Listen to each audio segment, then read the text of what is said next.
Because I asked the word believe. And as a scientist, which the students are, they're trained to be scientists, your job, you deal in knowledge, probabilities, likelihoods. So my self-definition of knowledge is to confirm something to be true. And my own personal definition of belief is to accept something that's true without knowing that it's true. And as scientists, we just don't do that. So this conversation with an impressive human being. I once heard the best life advice is to live to impress yourself. Hakeem Oluseyi, he impresses me as a peaceful warrior, as a man of science, as a PhD, as a reformed kid from tough circumstances who came off and does such great work as an educator, and now the incoming president-elect of the National Society of Black Physicists, my friend Hakeem Oluseyi. Enjoy.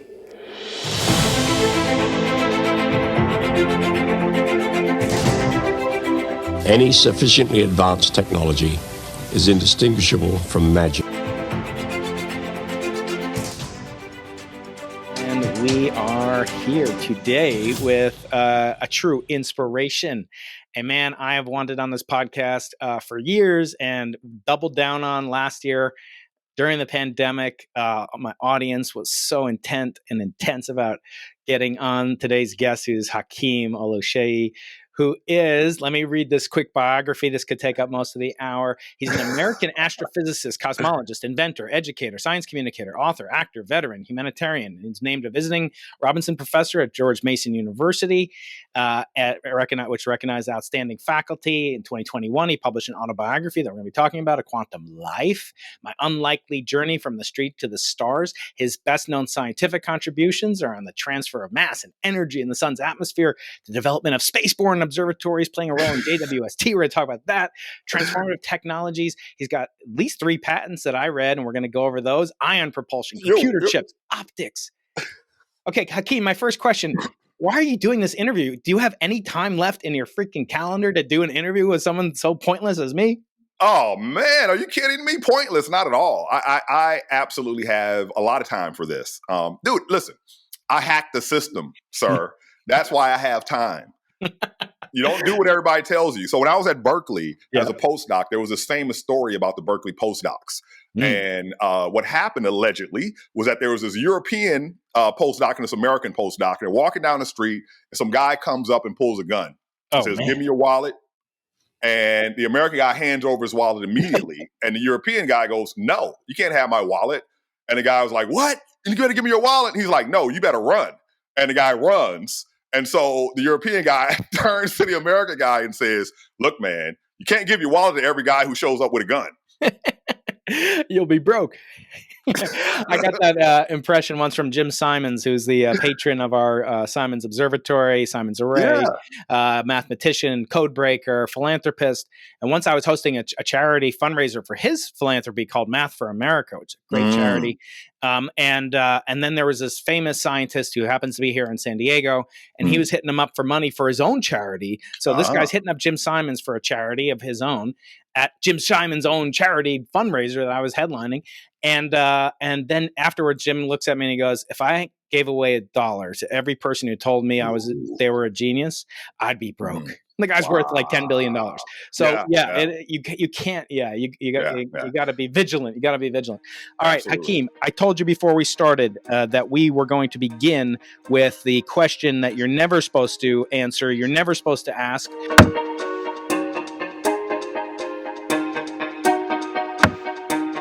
Which are the thing you're never supposed to do, which is to sit in judgment of a book by its cover. And so I love to ask. You got behind you. I listened to it on audiobook here. I got the opening. Here we go. Here, I loved it. It was narrated by today's guest, Hakeem. And Hakeem, where did you get the title? A Quantum Life: My Journey from the Streets to the Stars. What does that mean? And what is that? Who is that young man on the front? Is that you? It's meant to represent me because I'm meant to represent, a cross-section of humanity, right? A story, right? My story is a story of humans that occurs. A quantum life. So, man, I went through so many titles.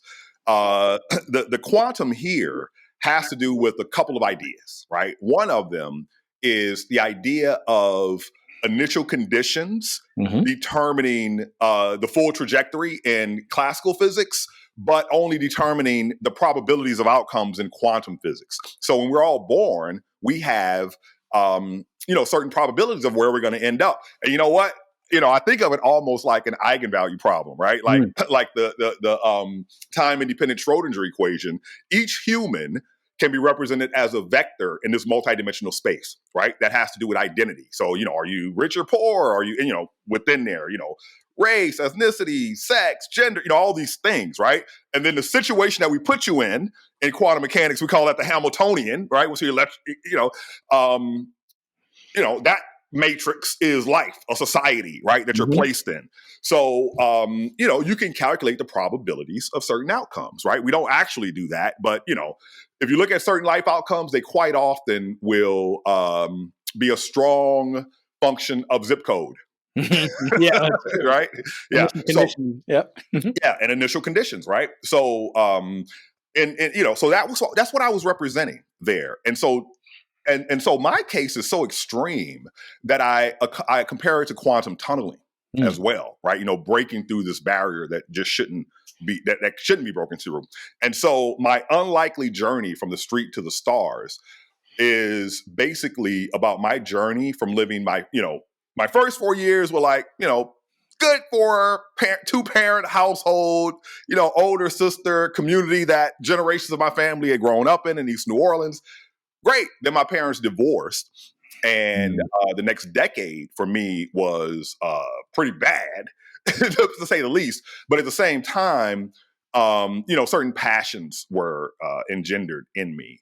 And so what makes my story so unlikely is what I was drawn to and what I was drawn into. But, despite that, I was able to still achieve what I've achieved. And so the thing about it for me is, I'm not the only person who's done the things that I've done. Yeah. Right. And how that impacts a person's life and a person's psyche, again, will depend on their zip code. So where I'm from, people will say, oh, that thing isn't for me. Oh, now I'm disqualified because I've done these things, right? But, I've gotten to know you guys. I got to know the CEOs, the heads of state, all over the world, the billionaires. And I can't tell you how many times I tell a little bit about my story, and then one of you squeaky looking cats pull me to the side and go, let me tell you about me. Yeah. I've never told anyone this. Yeah. Yeah. So yeah, it's pretty provocative because, when I think about that, I naturally, because I'm a physicist, I have that bias. I thought of like a path integral. I thought of a Feynman path integral, or like the path was unlikely, right? And path has a connotation to us, right? And I like that. You seek out, kind of the path that maximizes or minimizes the action. And there's a lot of action in this book. And we're going to talk about the book. The book has tons of action, both in the physics sense, et cetera.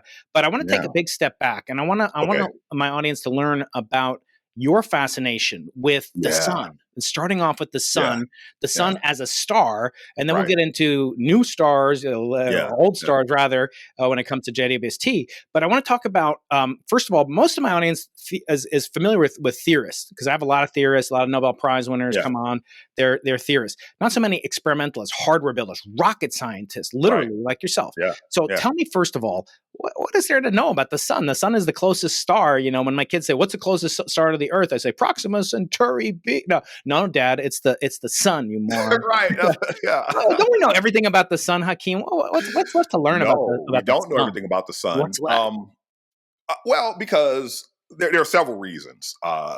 You can't literally, stick probes inside of it. You know what I mean? You have to observe the surface. And because humans are so dope, they figure out all these amazing ways to do things like helioseismology, where you can figure out what's happening inside the core, and even on the opposite side of the sun.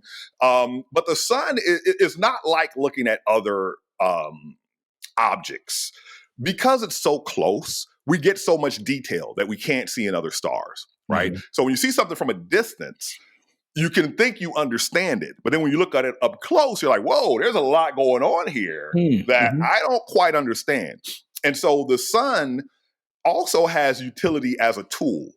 And that is that it is our plasma physics laboratory that has magnetic field strengths and sizes and, energy content that's hard to reproduce here on Earth, right? If possible at all.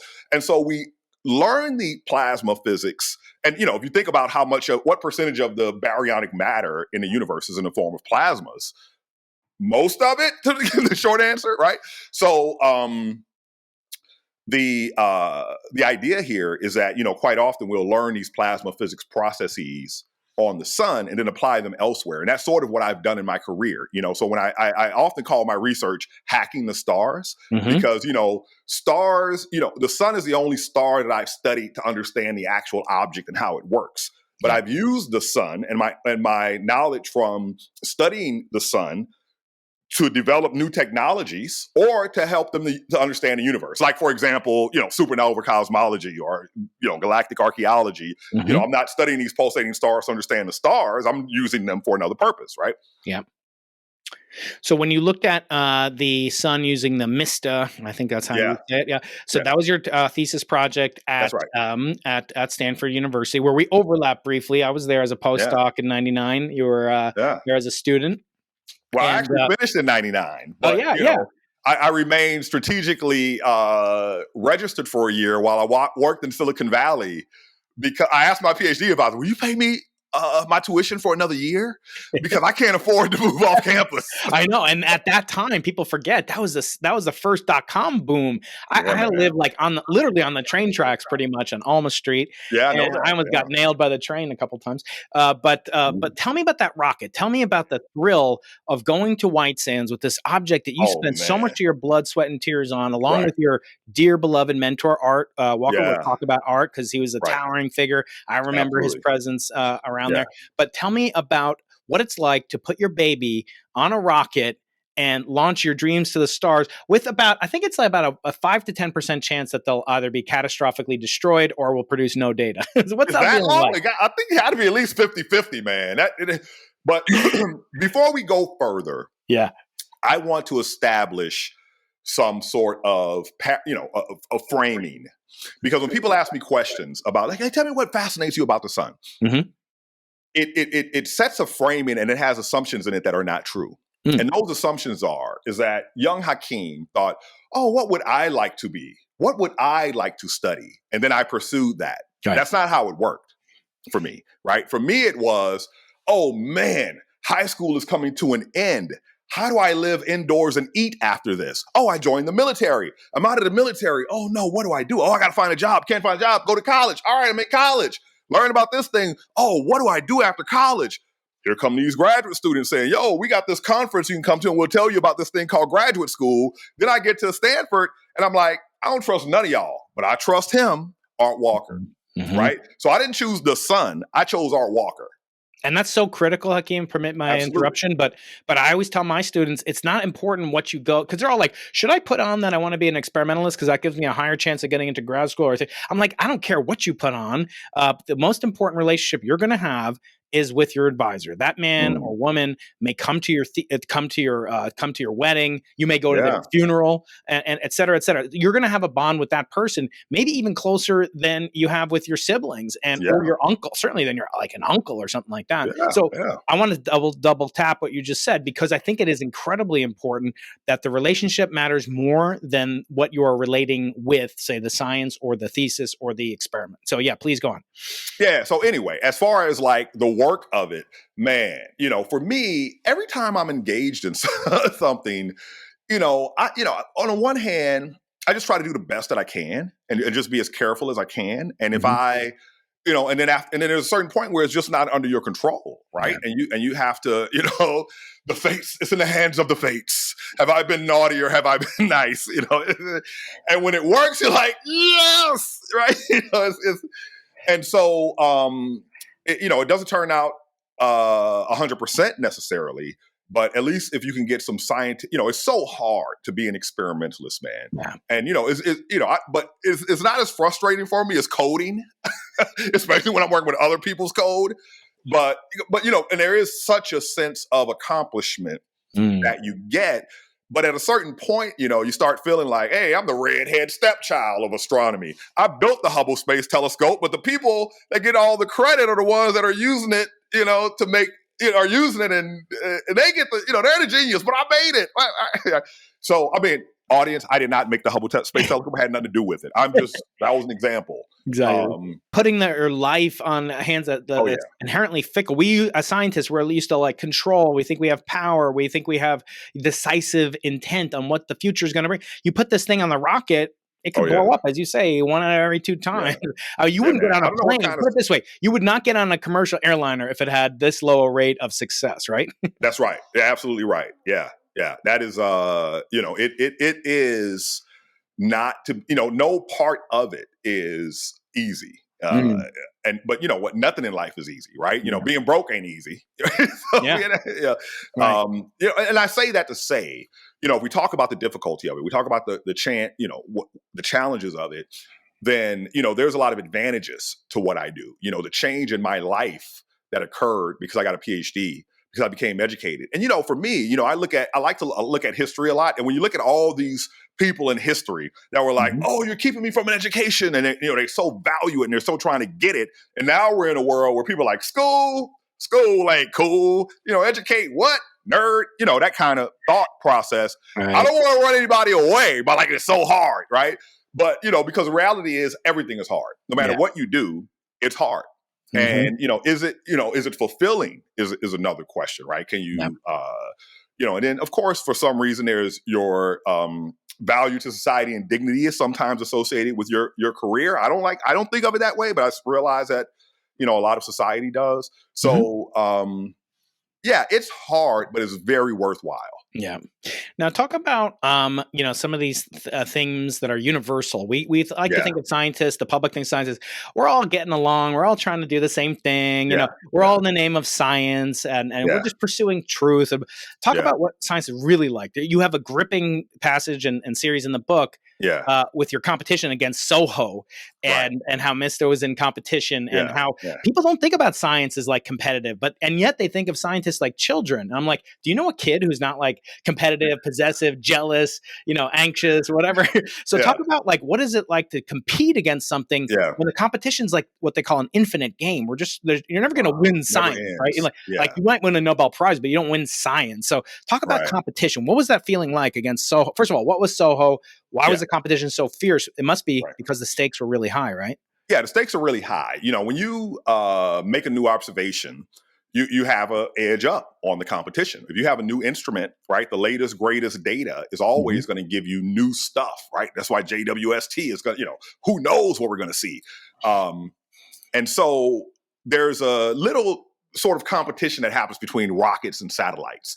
So a rocket, a suborbital sounding rocket, goes up and comes back down quickly. It's much less of a lead up time, and the cost is much less than a satellite. And what you can do with that is you can prove technologies. You can advance them in their technical readiness levels, right? So they can go on satellites, which can then take much more pristine data for much longer periods of time, right? So now imagine you have a rocket flight and you have a bunch of data, and now here comes a satellite that's coming online, and their data's coming and you haven't published your data yet. And so here's what I used to say as a graduate student, what I felt like I observed. I thought that there were 2 types of experiments. There were experiments that are nearly impossible to build, right? These are like my condensed matter friends. But once you build them and get them working, the data's pretty straightforward, right? You can analyze the data, you're good to go. You spend all your time making a dang experiment. Then there are those experiments that, it's kind of straightforward to make them, but the data's darn near impossible to analyze. That was us, okay? Because our detector was photographic film, which is not a linear detector like our electronic detectors. And so extracting, calibrating, we wanted to make absolute flux measurements, and measure how many photons hit, at what wavelength, and so, we spent a lot of time doing calibration exercises.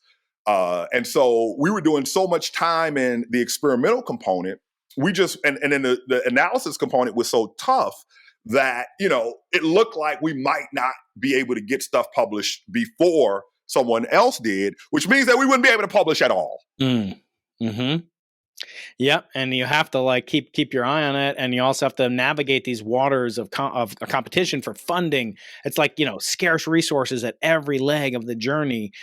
Go ahead. May I tell you a Yeah, funny of course. story? Yeah. So my PhD advisor, our mission was the first to get these full disk images of the sun that you see all the time with the plasma loops, right? Yep, He was in competition with another astronomer at an East Coast university, I'm not going to say, right? Yeah. So I become a young professor, 15 years later or something. And, after starting grad school. And I go to this conference, and this, more mature colleague said, "Hey, Hakeem, are you interested in, doing a particular experiment together?" It was a rocket flight experiment. I'm like, "Yeah, sure. I was actually thinking about doing that." He's like, "Great. I work with," and he names ARC's, number one competitor. And I'm like, wow, what are the chances? Those guys hate each other. Now I'm going to be working with him, right? Yeah. So we submit our proposal. It gets very good ratings, but it's not funded. So I called people, the rocket community isn't that big, right? So I called people who I thought would know what the deal was. And so this guy was very straightforward with me. He was like, "Hey, look, man, we really don't know you like that. You're just coming here from Silicon Valley. And we know what you've done technologically. We don't want to give you the whole rocket. If you decide to build just the instrument, we probably would have funded you. But so next time around, here's what I suggest: either partnering or, that sort of thing, right?" So the next year comes around, and me and the same collaboration, we're about to strike up again. And the guy who approached me originally, like, "Oh yeah, remember your that other guy who was he's no longer with us. He's doing a different rocket with these other people." I'm like, "Oh, okay. What are they gonna fly?" Guess what it was? My rocket. Your rocket, yeah. Yeah, and it went on to get paper. I don't know if it was Science or Nature or something like that. I called it Q Street, Quiet Sun Transmission Explorer Telescope. So, dude, that threw me for such a loop. Mm-hmm. I was like, I hate y'all. Yeah. I'm going to another field.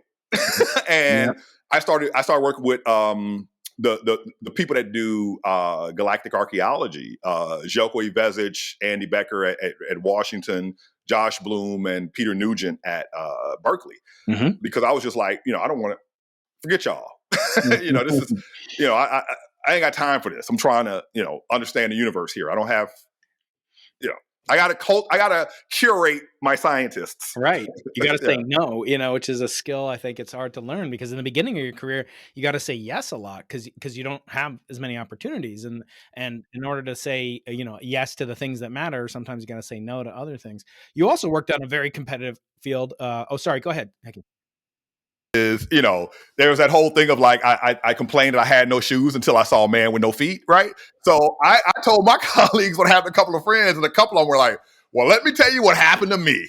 And theirs was way worse. Like, in both cases, they actually won the grant for the actual instrument, but somehow their colleagues had convinced them that it was better to take the grant, even though it was their idea to repair through their institution, and they took it.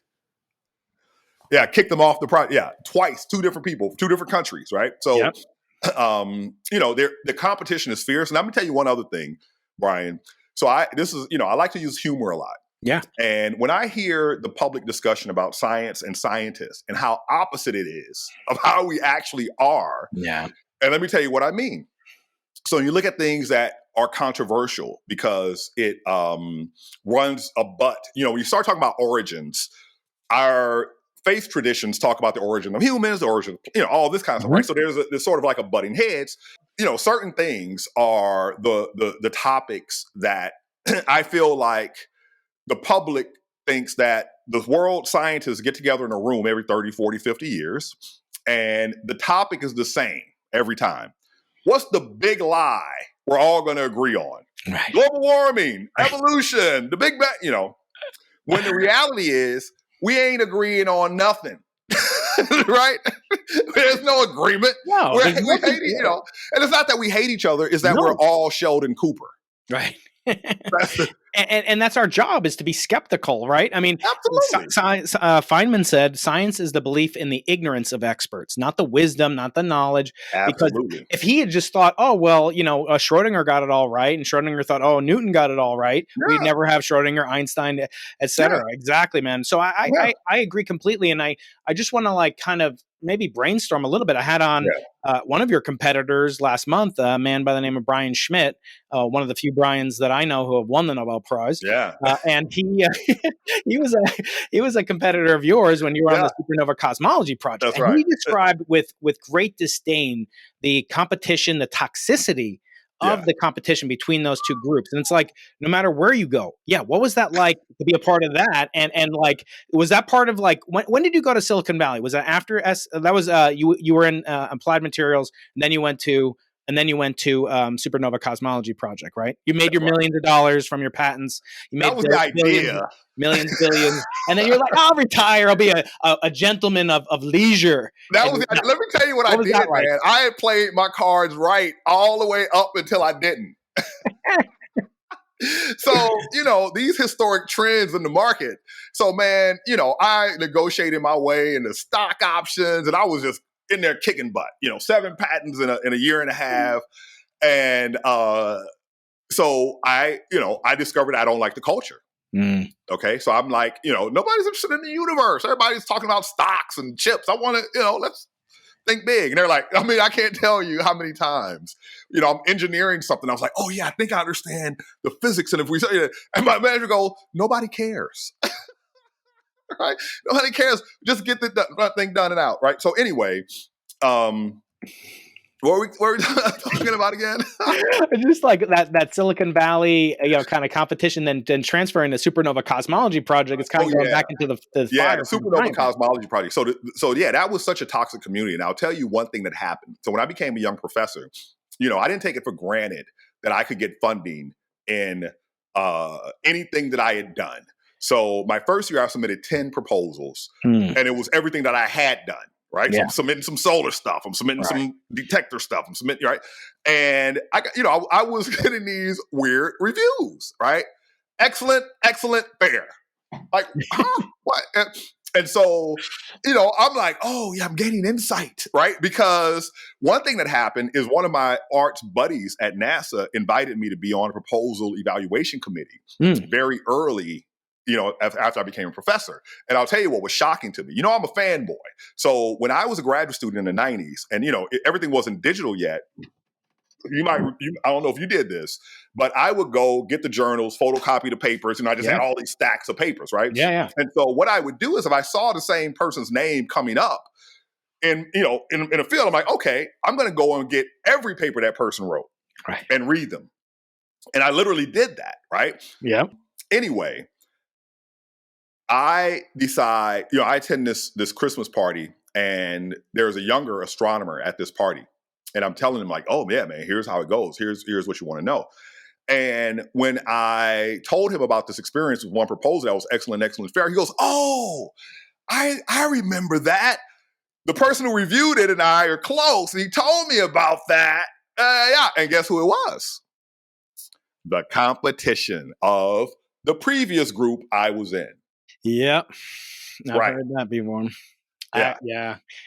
That's something I don't think most people appreciate. You get reviewed by your competitors. It's not even like you get reviewed by other people. And it goes for peer review. It goes for journal articles. It goes for grants. And, it leads to some kind of ethical, quandaries. And by the way, we never get like our colleagues in medicine and law.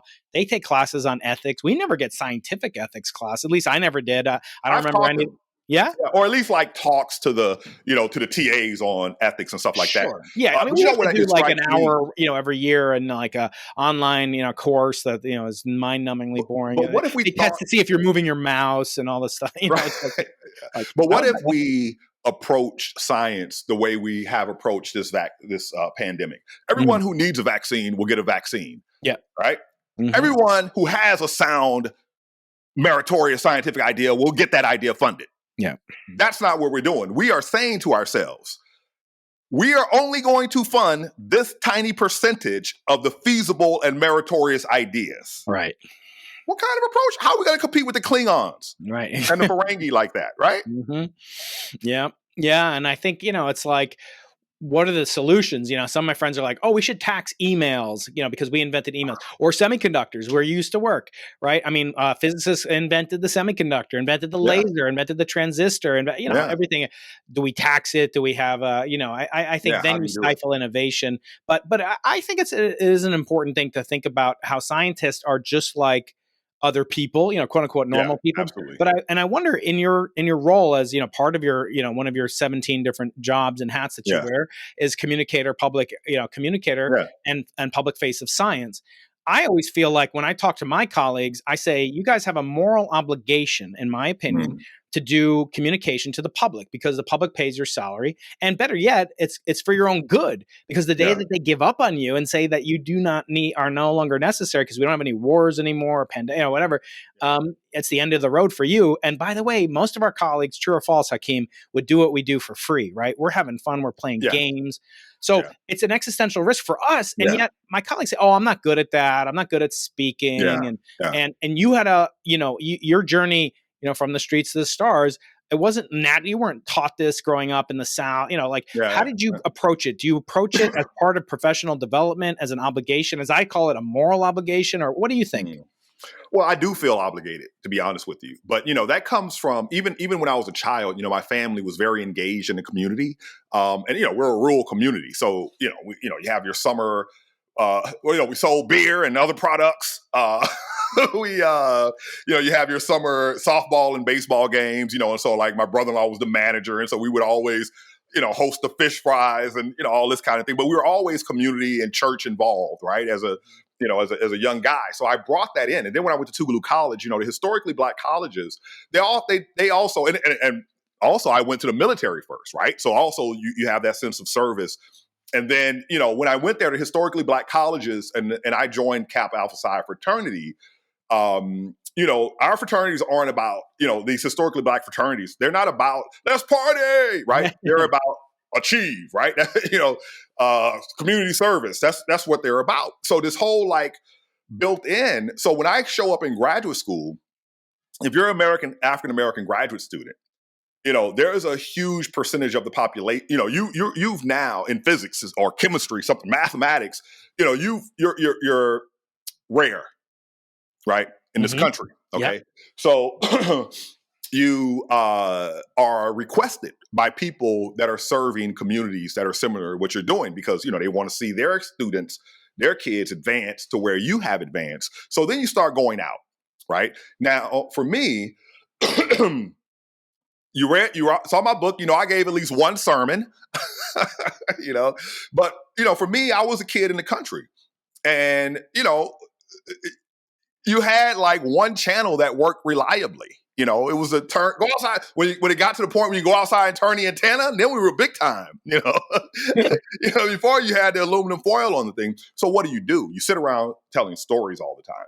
So one thing that I had in my book that I cut out, and I fear that Eddie Murphy had scooped me, is, I memorized Rudy Ray Moore's albums. So there was Shine and Dolomite, completely memorized at 10 years old, right? And then later when I'm 13, I memorized The Signifying Monkey. So Google these things and look them up. They're but all of this ability to tell a story. And then, I had to go to church every Sunday. Your parents get in there, right? And so what do? You got to give a speech when you're a kid. Easter, give a speech, right? So you go in there and you get accustomed to just standing in front of others, making people laugh, that sort of thing, right?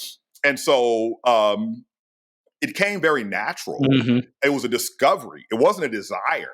It was a discovery. The first thing that happened is as when I became the president of my fraternity at Tougaloo, you got to do the service stuff. So one of the people that I teamed up with was National Junior Achievement. And so we went into classrooms and taught these kids economics. And so, they give you a curriculum, but they don't really give you, here's how you interact. And dude, I'm a total ham. Give me a room full of kids. Oh, we're about to have a ball, right?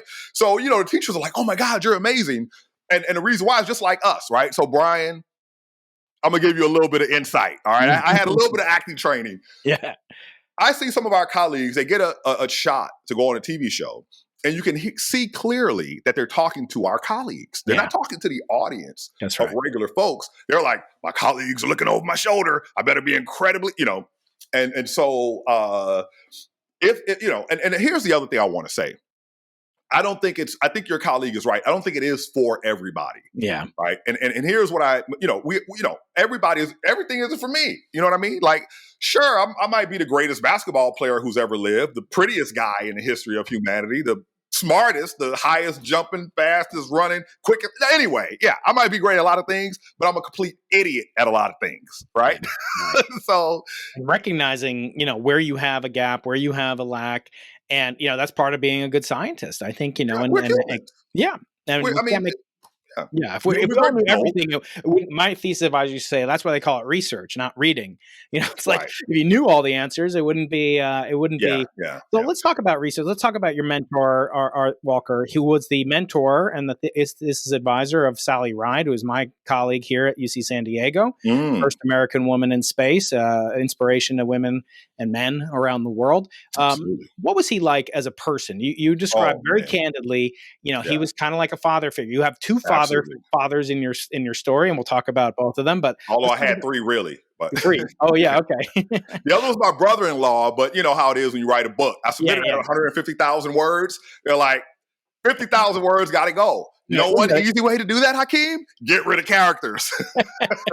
Like, no. It's called Control X. Yeah, exactly. Yeah.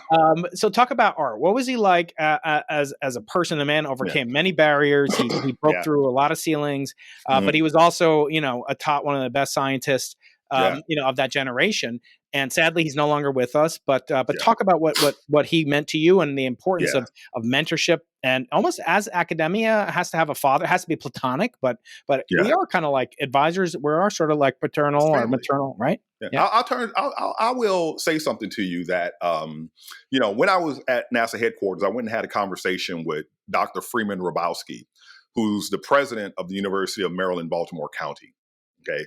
And there's certain things that are outstanding about this guy. One is, you remember when Martin Luther King was leading a group of people over the bridge in Selma, Alabama? I don't remember it personally, but yes. Not right, exactly. Well, Freeman Rabowski was a kid on that bridge. Yeah. Oh, wow. He was beaten. There's footage of it, right? Man. So the other thing that's notable about him is that if you look at the top producers of African Americans in technical fields, it's always dominated by the historically Black colleges and universities in like the top 15, with the exception of one university, and that is his university, right? So I asked him, about what he finds effective, and so for me, a lot of the things that I do that are effective, I do them because it's not like I read anything, right? It's just kind of luck. Like, it's hard because I have I go to an interview or something and someone is like, job interview. Yeah. So tell us how you, blah, blah, blah. I'm like, look, I can't tell you how, I don't know. It just does. When I lead people, they just are highly motivated and they get their stuff done. They succeed. I have no idea what I'm doing that's different than anyone else. Right. I'm just taking care of every day as it happens. Right. Being me, so Art was one of the first three research African Americans in astronomy and astrophysics. Yeah. Now that's different from the first person to obtain a PhD in astronomy. The first person to obtain a PhD in astronomy was Harvey Banks in the 60s. And he became a professor at Howard and didn't really have much of a research career, but was an educator, right? Mm-hmm. But before him, in 1956, Carl Rouse got a PhD at Caltech. Now, his PhD work was not in astronomy and astrophysics. He was doing, I think, something that has to do with particle physics, in that era, right? So Carl Rouse uses a supercomputer to solve the SOHO equation for the core of the sun, right? So to calculate the state of ionization inside the core of the sun. And he got Nature papers out of this, okay? So in a way, he was the first astrophysicist that had a research career in astrophysics. Then in 62, I think, George Carruthers and Art Walker got their PhDs. So George Carruthers goes on to be the first person to put an observatory on another body that's not the Earth, right? He put a ultraviolet instrument on the moon that looked back at the Earth and discovered the daytime UV glow and a few other things that I don't recall off the top of my head. And then you had Art. right? So they go way back, okay? Now, Art as a person, he was a short of stature, but he was very dignified and formal in his bearing. I often compare him to someone like Colin Powell, for example. But the thing about him, because of his bearing and the force of his personality, even though he was short of stature, you felt like he was 7'6". You felt like you were standing in front of Shaquille O'Neal, and it was the same way. And the thing about him is how patient and calm he was. And I picked that up from him because you see, my natural being is buck wild, right? So, Art. People would ask Art questions that were utterly ridiculous. And Art would treat each person with dignity and patience and answer their question. So I'm like, I see that, right? I see that. But Art was also really tough, okay? And so when I started, it was at a tough time for him because him and his father had a schism at a certain point. I don't remember the details of what it was about, but his father got near to the end of his life, and Art brought his father into his home. And because, I don't know what it is about me, but, people open up to me personally. I used to say I got this Oprah thing or something. I don't know what it is, but, I'm a good person to tell your secrets to because I forget them immediately. But anyway, he would talk to me about his family, right? And he talked to me about getting close to his father after having a schism. He would talk to me about my relationship with my parents, right? Yeah. And how important it is. And then when his father really started to decline, was at the same time where we were behind on launching this rocket. So he was under major stress. And then stupid things started happening in the lab. I'm not going to go into the details. It wasn't me. But there was, say, destruction of incredibly expensive, and Art would say, you could pay for a year of your PhD for breaking that, if you know what I'm saying. That's right. But hence the patent. he was serious. But the other to pay off the bills. Yeah. But the other thing about him was he was so about rigor, man. He just hammered it. And so one of the things that I became to advocate for is he never framed it in this way. Here's what he would say to me. He would say, Hakeem, did you blah, blah, blah, blah, blah? And I'd say, yeah, it happened. And he was like, really? Do you know that it happened? And I'm like, yeah, I told such and such. And, they did it. He's like, okay, do you know that it happened? I'm like, yeah, I saw him walk out the room right after I told him. Like, do you know that it happened? And I'm like, I'll be right back, right? And I learned what I felt was perhaps one of the most important things I ever learned. The difference between knowing and not knowing. What does it mean to actually know something, right? And so you've verified it, you've confirmed it. It's not belief. I've accepted it as true and I'm not verified it to be true, right? When I know it versus believing it. And then sometimes, there is, processes that you can trust to some degree, sometimes like the scientific process. So, I don't have to go and redo, I'm going to build my own CERN and, you know what I'm saying? So, yeah. So Art was really about making sure, like, I'll give you an example, MISTA. Let's take MISTA, for example. Mm-hmm. So when Art flew the very first rocket that got the full disk images of the sun like we get every day now, his colleagues said two things. Number one, there's an optical problem with your telescope. Because you see how there's that emission that covers, you see how the plasma loops that you see on the limb of the sun, they have constant cross-section. But we know that magnetic fields diverge with altitude. Right. It's sort of like Albert Einstein with the cosmological constant, right? Like, yep. I know what I don't actually know. Right. So I'm going to do this, right? And the other thing they say it is, you see how there's emission all over the disk? That means that your telescope pass bands, right, you only let through this narrow wavelength light, are not properly tuned. Something's wrong there. So here's what Art decided to do. That first flight had 3 telescopes. After that, the flights had 16 to 22 telescopes. So I'm going to use multiple telescopes that do the exact same thing, tuned to the exact same wavelength, but they're different optical configurations. Single reflection Herschelians, double reflection Ritchie-Chrétiens, double reflection Cassegrains. So if it's identical, the loops have constant crossovers, it's not my telescopes, it's what nature is doing. Okay. So it's right? building in the Right? fail safes and the systematic error checks. Yep. Exactly, right? So, you have all this redundancy in, but it wasn't because that was the best way to do the experiment. That's the way to convince the colleagues that we're doing it the right way. And then there's the whole issue of, sort of spectroscopy, is what you're doing with these mirrors. And so now, if you're able to make spectroscopic observations, you're able to make physical measurements from the light, right? That's what I always, that was my other big, reveal in grad school was, where does light come from? It's like, what is matter made of? Atoms. Everybody tells you that, right? But then you say, where does light come from? And the answer is, and I tell this to my students, if you're nowhere near a neutron star or a black hole, matter makes it. That's right.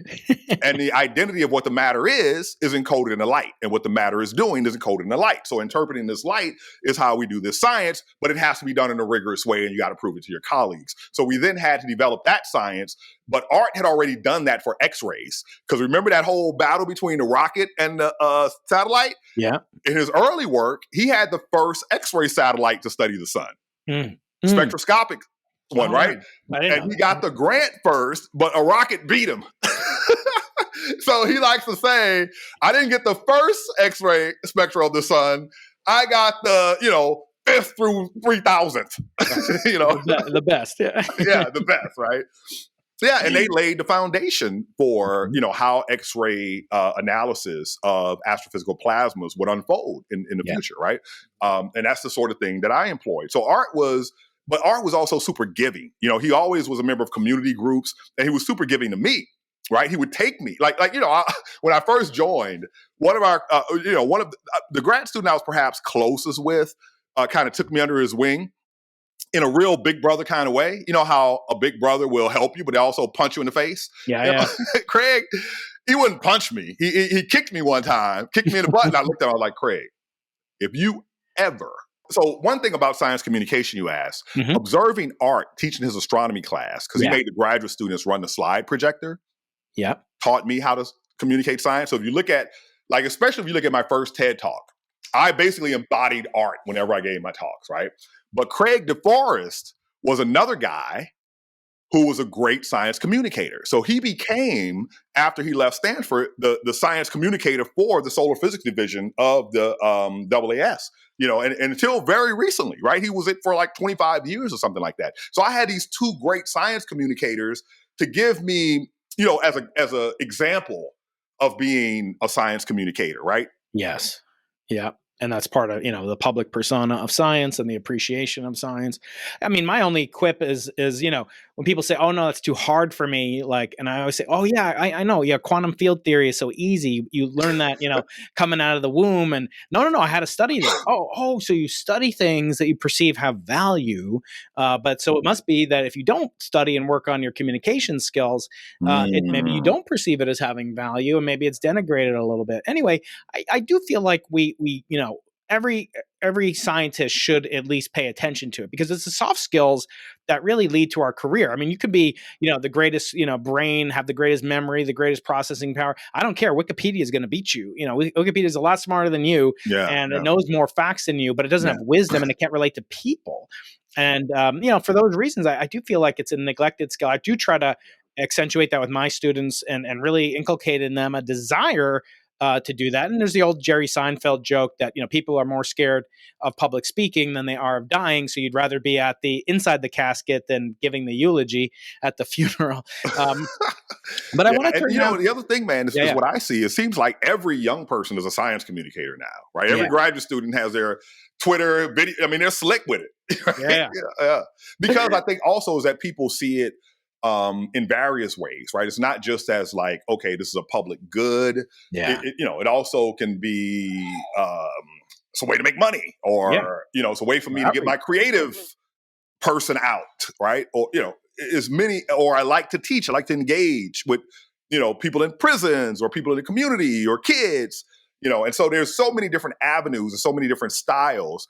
And I think that study after study has shown that reaching people is very granular. The more like you are a person that's trying to accomplish something and you're their guide to it, the more receptive they are to it, you know? And so the one study I saw recently was a study on who gets patents. And basically they found that, the kids who go on to get patents are the kids or the people who were exposed to patent getters, right?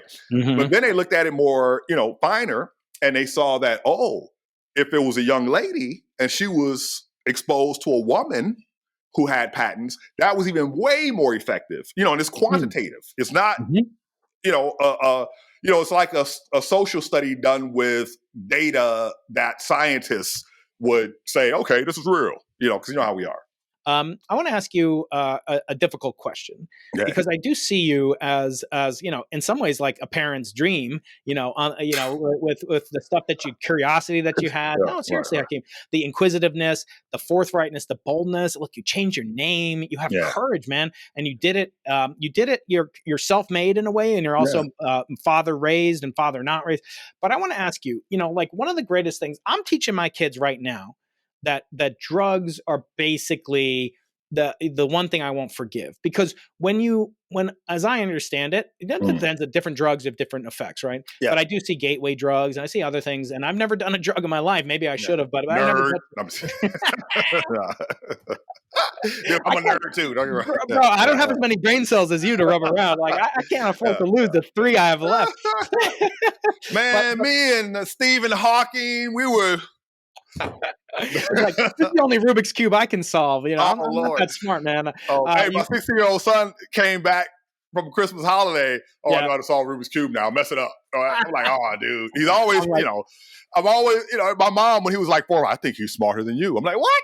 So, I've been fighting this. So, I want to ask you if it's fair. If it's not, you don't have to answer it. But I look at your upbringing. I look at what, and just for people, you talk about this candidly in the book. You had experience with drugs. You actually, were dealing drugs at Stanford of all places. You're cooking crack. You talk about that. How can first of all, let's talk about that. The trope, black man. Raised single parent, mostly his father left him. Although I'm a white man, my father left me, but that's for another story. It wasn't like that. Nobody left. They broke up. Yeah, there's no monopoly, right? But there's this trope, right, in the cycle of poverty, the cycle of weakness. Talk about that. Was that something like that people get wrong about you, or that is just a trope? Oh, he came from the ghetto. He came from, or wherever. He came from the deep south. No, his dad was a drug dealer.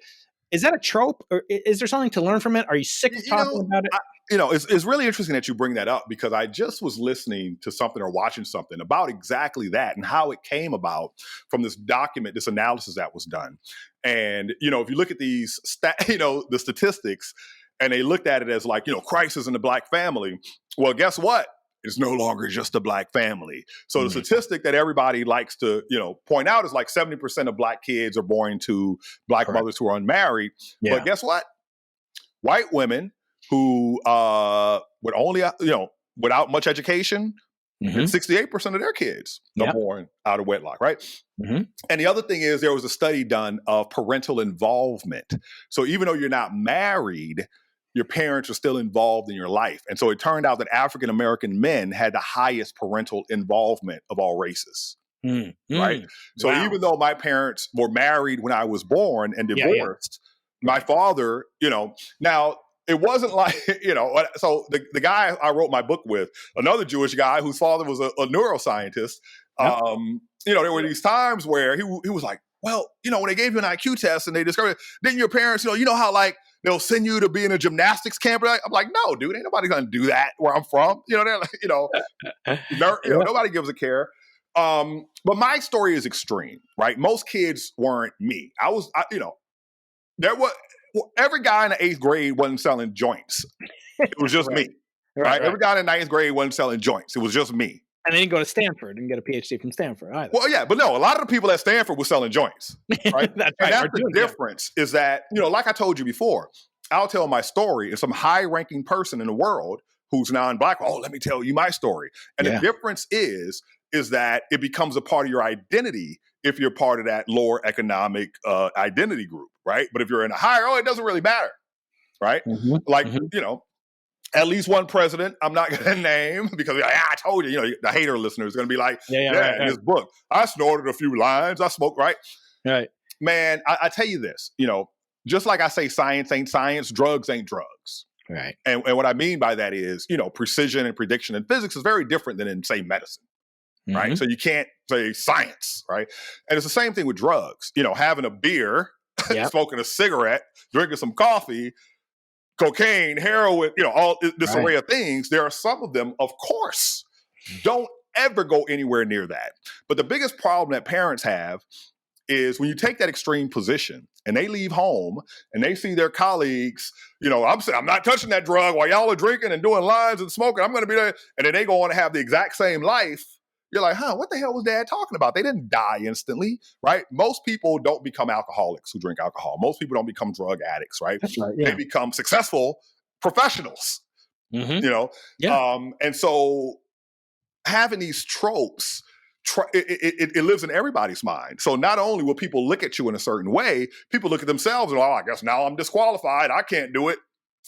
So one of the questions I've gotten over and over is like, man, how could you have been doing that while being at Stanford? I'm like, clearly, statistically, I wasn't the only one.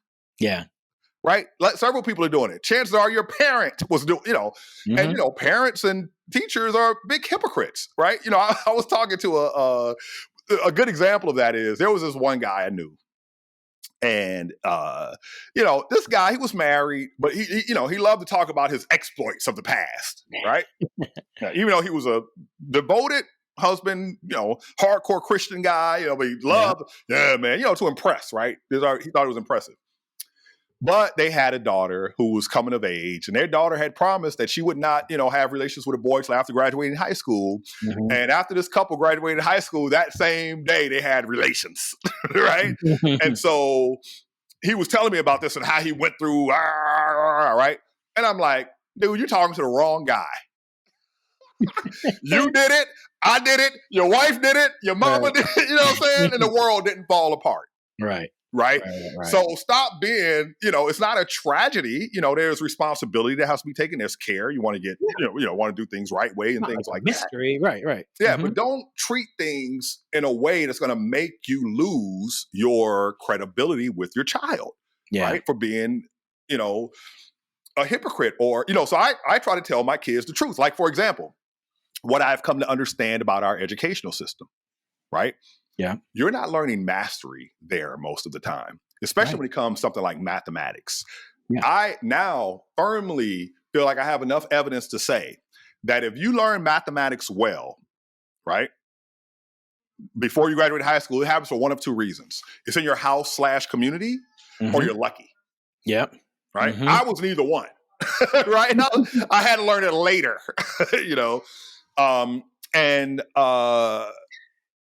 So now I have a son, and my son completes Algebra 1 at 7, Algebra 2 and Trig at 9, starts calculus at 10, because I was teaching him, teaching him how to master. And then I see what schools do. I'm like, look, dude, let's be frank about this. School ain't where you get mastery from. In fact, what they're doing is BS, bogus solution, right? It's not, I got that from my math teacher in the Navy, Mr. Galuli. He'd say that he was so good at knowing how you're going to think incorrectly and lead you right down this incorrect path. And she's like, dude, that's all right. Yeah. Shake his head, yeah. And then after that, he writes BS on the board, right? Now, we were in the military. We got to be proper. He writes BS. We're like, oh, shocked. And then he goes, bogus solution. Bogus solution. But yeah, man, it really is doing an education now. I think that there needs to be a major revision in how we do things. And clearly, to educate the kids, you got to educate the parents. My goal is to turn every parent into me. And so when my mom claimed that, oh, maybe he's smarter than you, I said, no, the hell he ain't. His daddy got a PhD in physics. Both my parents didn't even graduate high school. It matters. There's a reason why people want to send their kids to the best school. And it actually does matter. It's not the kid. It's the training of the brain and the mind. So let me give you an example. So he's doing AP physics now. And in high school, and he showed me his book, right? And it's a real college, what is Resnick and whatever, I don't remember the university physics, that type of book, right? Yeah. And I'm like, man, this is great. But you guys should have done this by like week 2 or 3. And he's like, no, Dad, you don't understand, man. It's really hard for everybody. And I don't understand why. You know, I try to teach my friends sometimes. They just don't get it. I know it's because you taught me how to think a certain way, but I don't understand how they miss it, you know? And that's a key thing, knowing how to think, being trained to think for yourself, right? To be logical and critical thinking. We don't teach that, right? That's and so when I became a part of the federal education ecosystem, I'm like, yeah, I'm going to push to get critical thinking taught. And guess what? Surprise, surprise, I wasn't the first person in history to think of this. But it got killed. Why? Because it undermined parents and faith. So if you teach your kid, so that same guy, for example, that I told you about, who was hypocritical with his daughter, I remember one time, you know, so you ask a physicist, Dad, why is the sky blue? Right? You got an actual answer, right? So I taught this kid, you know, and I didn't teach him enough tact. So maybe he was like 5 or 6, and him and his little cousins run up to that guy and ask him some question like that. Why is the sky blue? And he gives an answer, whatever it is. What is lightning? You know, something like that. And he gives the answer, and the other kid's like, okay. And my son goes, that's not an answer to that question. I'm like, dude, shh. Have respect, but yeah, keep your mind. Yeah, exactly. Yeah, have some respect. That's the toughest job, man. People think of, it's hard to get a PhD. It's hard. It's hard to be a professor, get out, through all the academic Hunger Games. It's hard to be a taxi driver. It's hard to be a bus driver. It's hard to work at I've done them all. Trust me. That's right. Yeah. So, and then kind of wrap up that I want to convey, just, I think of you as this, kind of, my notes as I'm jotting down, as I'm listening to your voice and the mellifluous tones that you elicit. I know where you're going. World's greatest basketball player in history. And speaker and singer of baritone lyrics. I sing in one note that's out of tune. So I say I play one instrument. It's Spotify. I play Spotify. I want to ask you, I've often heard it said, I wouldn't change anything about my past because, it's my past world line, the paths, the quantum paths, in the path integral. That's what got me to where I am. And I'm happy with where I am. I always tell people what, if you search on Google, you search this term, Hakeem, you search, it was the best thing that ever happened to me. Yeah. You say, what was the sentence the person said right before that? It's, I got fired. She broke up with me. It's always something bad. It's never something good. So I want to ask you in that same vein, in your, and I usually ask this in the context of my final questions, but we covered so much. I feel like I would be redundant to go over it again, but in your path, would you change anything? Is there stuff that you would change? How would you, because you talk a lot about the heartbreak of dealing with your father and then losing art, as you say, very touching, and dealing with, straight up racism. And it's true. And you don't use that as a, you're not like harping on that as, because you admit candidly your foibles and so forth. Is there an element, a path integral? Is there a part, one of the vertices of the Feynman diagram that made Hakeem who he is? Would you change it? Would you do anything different? Would you go back in your 20-year-old self? Would you tell him? I'm too scared to do something like that, man. Because I'm like, it's the butterfly effect, right? Things have turned out. I've survived, and people around me, like, man, especially 2020. Losing close friends. Like just a month ago, one of my closest friends is in the book. I talk about my, not as much as I did when it was 150,000 words. My band crew, my drum line story. Man, there's 3 of us left. Wow. Yeah. Wow. And, I'm sorry, early last year, about a year ago, our heart and soul, Andrew McGee, the guy who went to the state science fair with me. Oh, yeah. He had a heart attack and passed away. And then the guy who told me all about dating, like, boy, say it like you mean it. Jackie Pugh. And Jackie Pugh would say this too. I'm going to curse. But, I go home, I come back from Tougaloo and I've studied or whatever. And I've discovered that, those bright ones are the planets. That's Jupiter, right? And so, we're standing outside in the middle of the night in Mississippi, it's all blue and we're doing whatever we're doing, but you're always talking. Yeah. And I would always start like, oh, by the way, did you guys know? And my man, Jackie Pugh, who just passed, he would always go, there he go with that shit again. Love him, man. I love him. Yeah, I'm sorry, man. Yeah, man. Yeah, so that's amazing. Oh, actually, I want to ask you, one of my final questions is always involves the movie 2001: A Space Odyssey, when these primates in Africa, they come upon this monolith, this solid black thing, and then we don't know what it is. It could be a time capsule, it could be a warning or whatever. But I want to ask you, if you had a monolith, that was guaranteed a time capsule to last 1 billion years, what would you put on it? What would you put in it? Me. That's an easy one. Let's go. It's leaving now, so that means you're ready to go, right? Well, let me tell you something, Brian. So I was talking to Rocky Cobb. You know Rocky Cobb? Yeah, of course. Chicago. Yeah. And so this is when I first met him back in 2003. And he told me two things that stuck with me. He was like, you're only the third astro person I know from New Orleans, Louisiana. Where there's me and there's some other giant of astronomy and there's you. I'm like, well, thanks, Rocky. I just graduated PhD. I'm like, oh no. Right. And then he says, he gives that apocryphal quote from Mark Twain and he applies it to physics. And, he talks about Albert Einstein. People's like, it's not what we don't know, it's what we know that ain't so. That's right. Right. And so I started thinking about that in terms of the universe and our reality.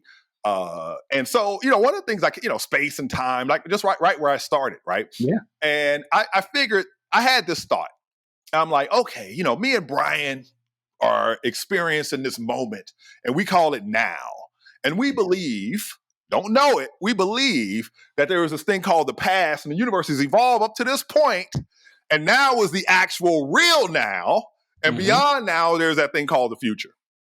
That's right. And then I was like, but every person who's ever lived would have that exact same thought. Every conscious entity that's aware of time. So what makes my now the actual now and not their now?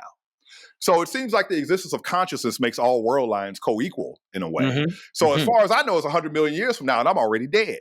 That's right. So if you want to understand why Hakeem is so unfiltered, after you die, they tell all your secrets. Well, Hakeem, you've done so much for so many. May you continue to inspire, to create, to innovate, and to spread these wonderful ideas and knowledge that you have. So infectious. The best kind of virus is the mind virus of Hakeem Oluseyi. And I hope we get to meet again. It was so much fun to meet you in Washington, D.C. Yeah, go ahead. I got to say one more thing, Brian. Yeah. Just looking at you, man, I was like, wow, that guy is a super nerd. I am a nerd. Surely he's a hater. But then I discovered we have all the same friends. And then I get to meet you now. And I'm like, this dude is cool. He's a cool nerd. He's not a hater. That's right. So, yeah. Well, if you want to rebuttal, I'll let you introduce you to my mother-in-law. She will rebut that. And I think that I really appreciate it. Thanks for spending your time with me. Thank you, sir. Any sufficiently advanced technology is indistinguishable from magic.